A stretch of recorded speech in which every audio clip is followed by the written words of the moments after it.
అదే సుబ్బరాయుడు అనే ఎస్పీ అధికారి క్రియాశీలక పాత్ర పోషిస్తూ చంద్రబాబు నాయుడు గారి మోచేతి నీళ్లు తాగుతూ చంద్రబాబు నాయుడుకు తానా తందానా అంటూ తాను పనిచేస్తూ ఉన్నాడు, చంద్రబాబు నాయుడు గారు పని చేయించుకుంటా ఉన్నాడు.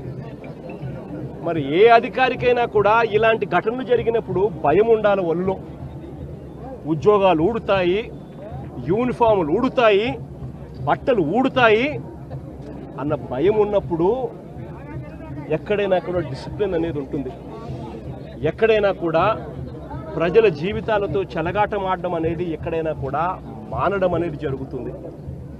ఎక్కడా కూడా ఆయన తీసుకునే చర్యలు ఏవి కూడా కంటి తుడుపు చర్యలే కాబట్టి ఏ ఒక్కరికి కూడా భయం లేదు.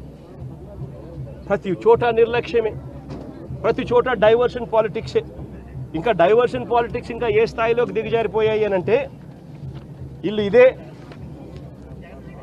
నేను టీవీలలో వాళ్ళ స్టేట్మెంట్లు చూస్తే, ఆ మంత్రులు ఇచ్చే స్టేట్మెంట్ చూస్తే ఆశ్చర్యం అనిపించింది.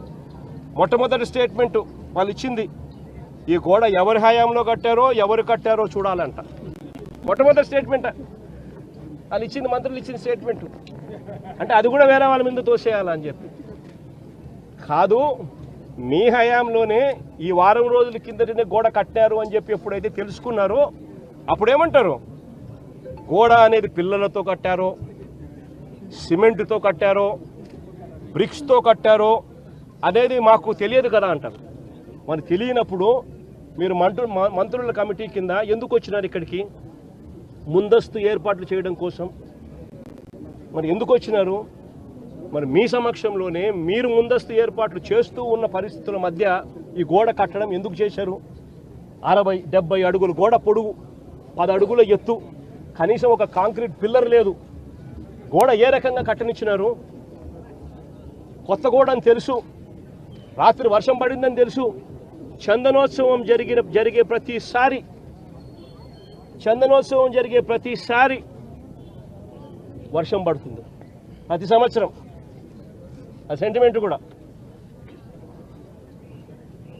మరి వర్షం పడింది అని తెలిసినప్పుడు మరి గోడ పక్కనే మనుషులను ఎందుకు నిలబెట్టారు?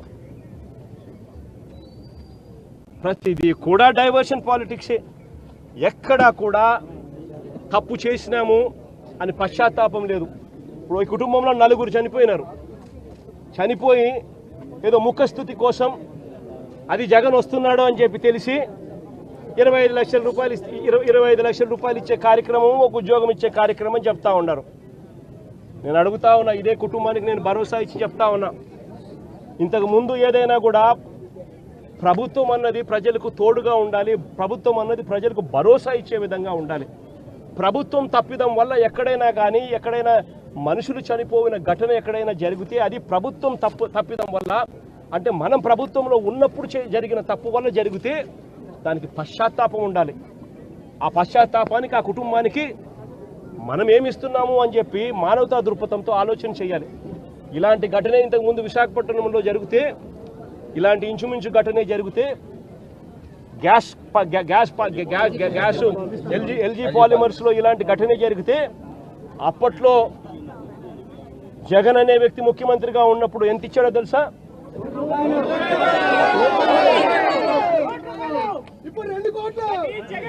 జగన్ అనే వ్యక్తి ₹1 కోటి ఒక్కొక్కరికి ఇచ్చి ఆ కుటుంబాలను ఆదుకున్నారు.